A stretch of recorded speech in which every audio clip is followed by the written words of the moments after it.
Every second, billions of dollars change hands in the stock market. Every tick, every trade seems predictable, until suddenly, it isn't. On a single, terrifying day in October 1987, the world's most powerful financial market was torn apart in just hours, and no one, from the most seasoned floor trader to the most influential Federal Reserve official, could halt the cascading destruction. Investors watched in horror as an estimated $500 billion in market value evaporated. Not over weeks or months of slow decline, but in a single, unimaginable day. It was Black Monday, October 19, 1987, the day the stock market proved definitively that even the strongest, most technologically advanced system could crumble rapidly under the weight of exponential panic, poorly understood technology, and primal human fear. The catastrophe began with one shocking moment that no one, despite the mounting global pressure, truly foresaw, shattering the prevailing illusion of perpetual financial ascent and proving that the market's greatest weakness lay in its own rapid, digitized efficiency.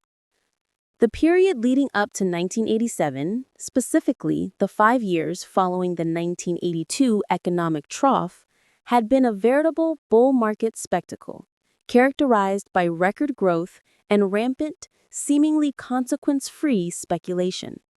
In the United States, the Dow Jones Industrial Average, DJIA, had surged from below 780 in 1982 to a peak just over 2720 in August 1987, representing a staggering increase of over 350%. This unprecedented rise was fueled by a potent cocktail of factors: Reagan-era economic policies, which spurred corporate restructuring and deregulation, genuine increases in corporate profits, and, crucially, a dominant belief, often termed the greater fool theory, that asset prices could only trend upward. Investors, institutional funds, and everyday retail participants poured capital into equities, often leveraged through margin debt, creating a speculative froth or risk seemed not just manageable, but virtually non-existent. The collective confidence bordered on irrational exuberance, a term that would later become synonymous with market bubbles. However, beneath this glittering veneer of stability, the operational mechanics of the market had undergone a silent tectonic shift. Trading had become infinitely faster, propelled by the introduction of sophisticated, high-speed, mainframe computers capable of executing complex trading strategies in milliseconds. The critical innovation, or rather, the critical vulnerability, was portfolio insurance, a complex financial engineering strategy designed to protect large institutional portfolios, like pension funds, from market downturns. The core mechanism of portfolio insurance mandated that as the market fell by a certain percentage, the computer system would automatically initiate the sale of index futures to hedge the cash equity positions. This meant that automated systems were not only ready to sell at the first hint of trouble, but their selling was mathematically guaranteed to accelerate as prices dropped further. This systemic linkage between falling prices and mandatory selling was an untested, high-stakes experiment, and no one, not the engineers who designed the algorithms, nor the regulators who permitted their use, fully understood the catastrophic, non-linear consequences of this technology operating simultaneously across dozens of large institutional funds, turning a price dip into a market-wide avalanche. The market structure, specifically the lack of robust risk management and coordinated liquidity provisions across the separate futures and equity exchanges, was dangerously brittle. By the week of Monday, October 12, 1987, genuine and undeniable warning signs were appearing globally, often dismissed as localized corrections.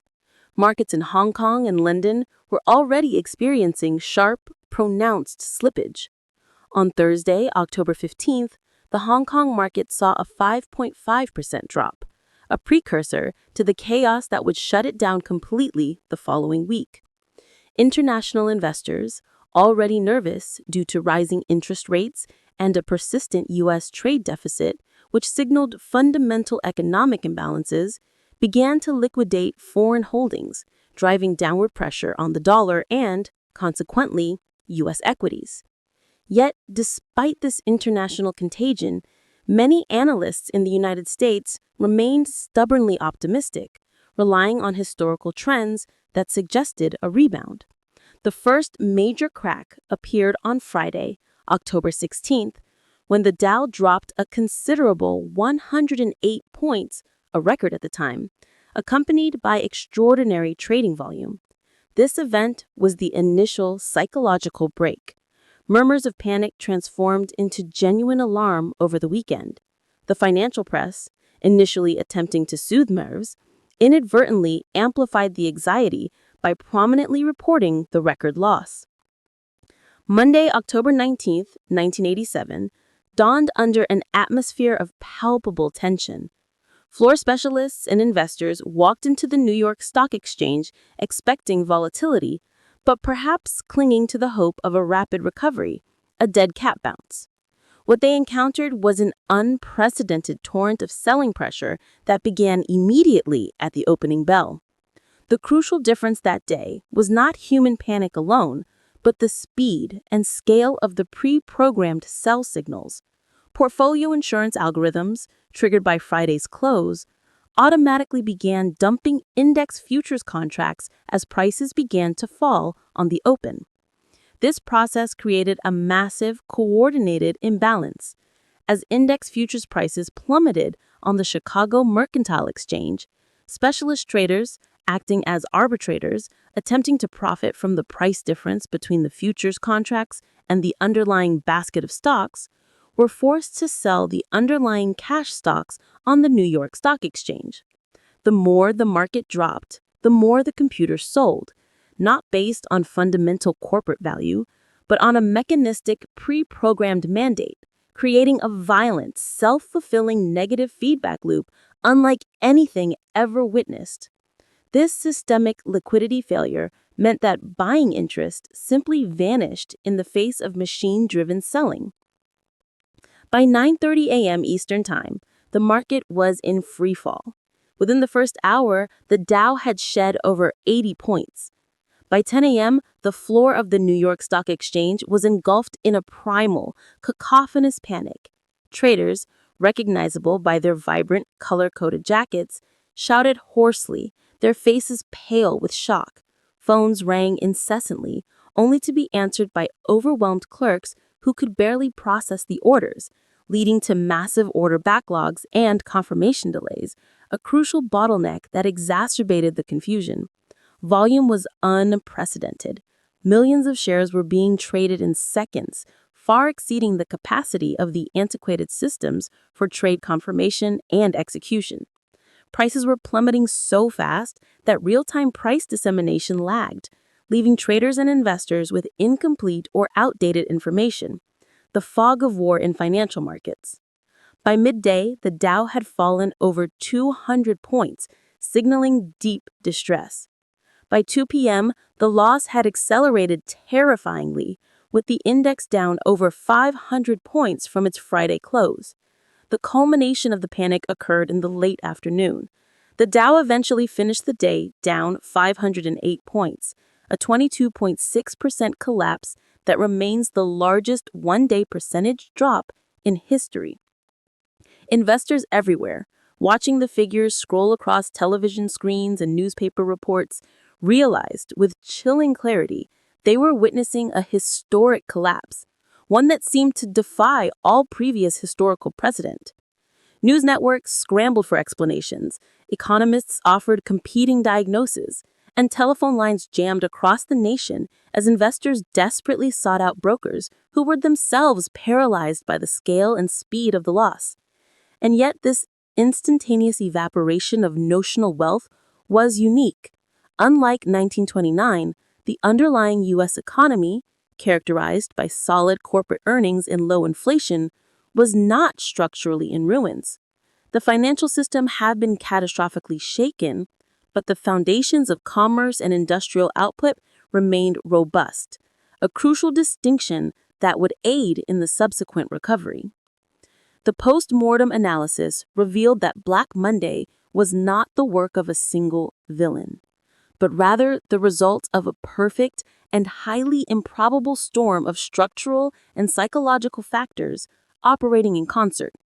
The most potent and immediate catalyst was program trading and portfolio insurance, which acted as the engine that amplified fear into systemic failure. The strategies were fundamentally flawed because they were designed to operate on the assumption of continuous market liquidity. When everyone attempts to execute the same strategy, selling, simultaneously, liquidity vanishes, driving prices to unsustainable lows. The second key factor was investor psychology.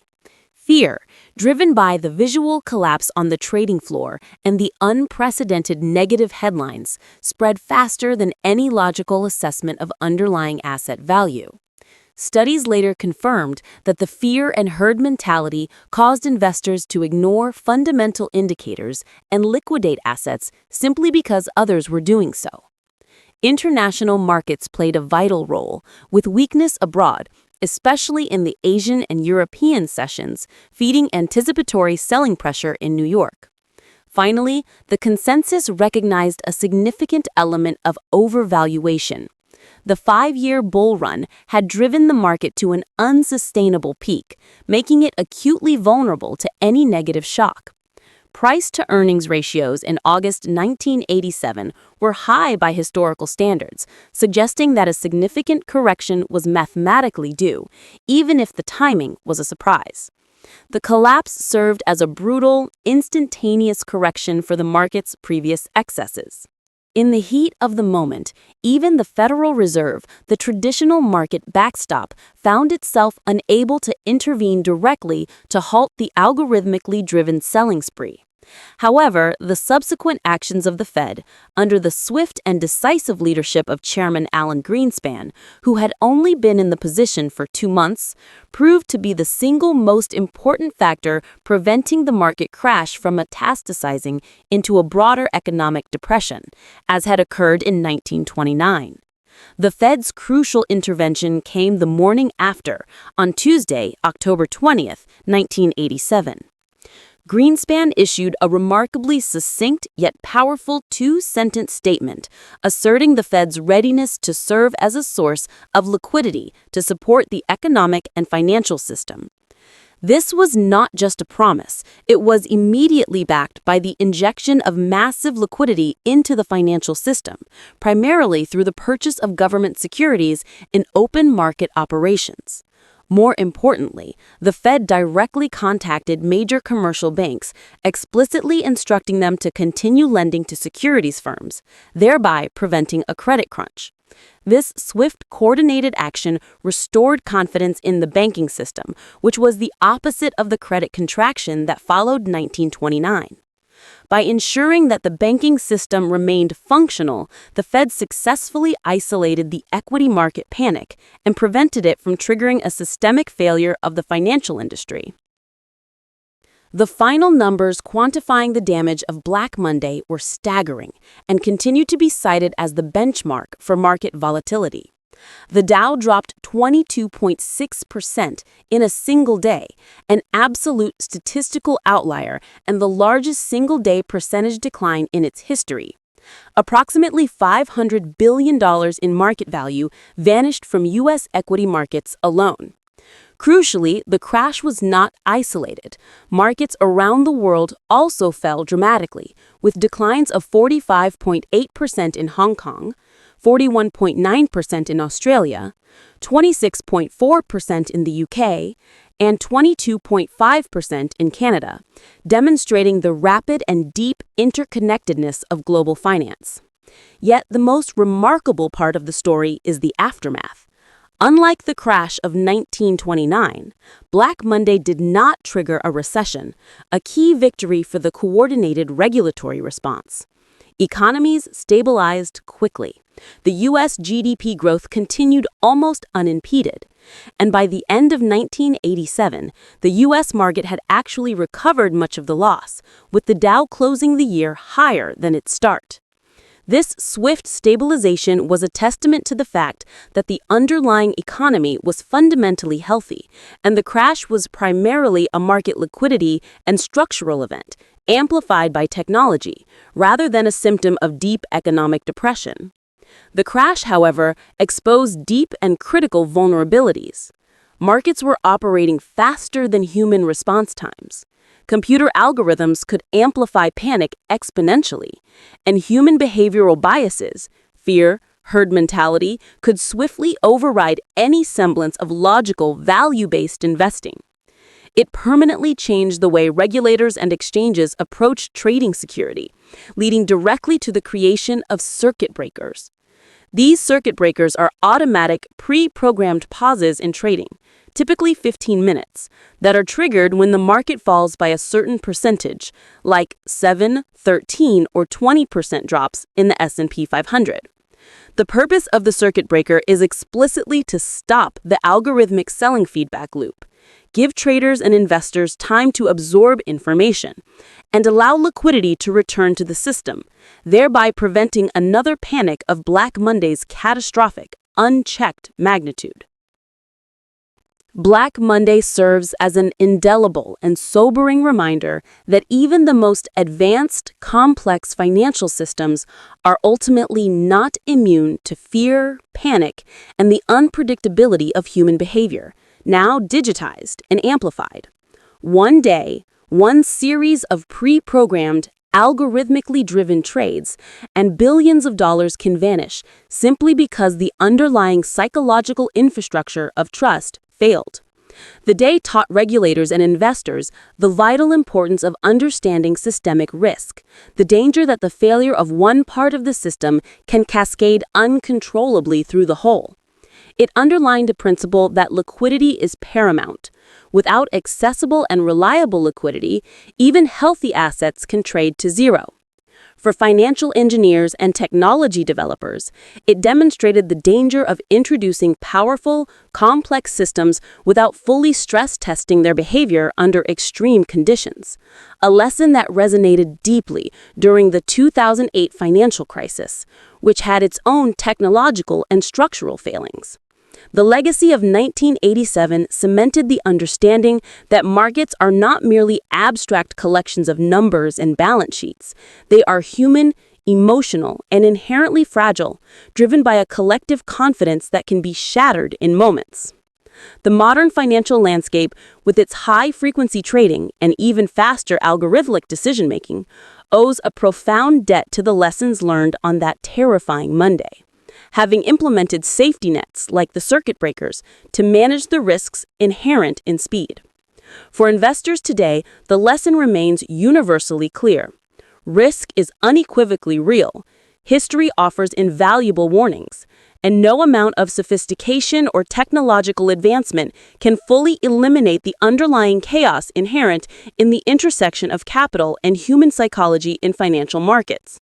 So the next time one watches the stock ticker climb or fall with mesmerizing rapidity, one should remember Black Monday, a single, catastrophic day when the world's financial markets were brought to their knees, not by a global conflict, a crushing depression, or a natural catastrophe, but by a chilling, technology-driven synergy of fear, algorithms, and the ultimate fragility of human confidence.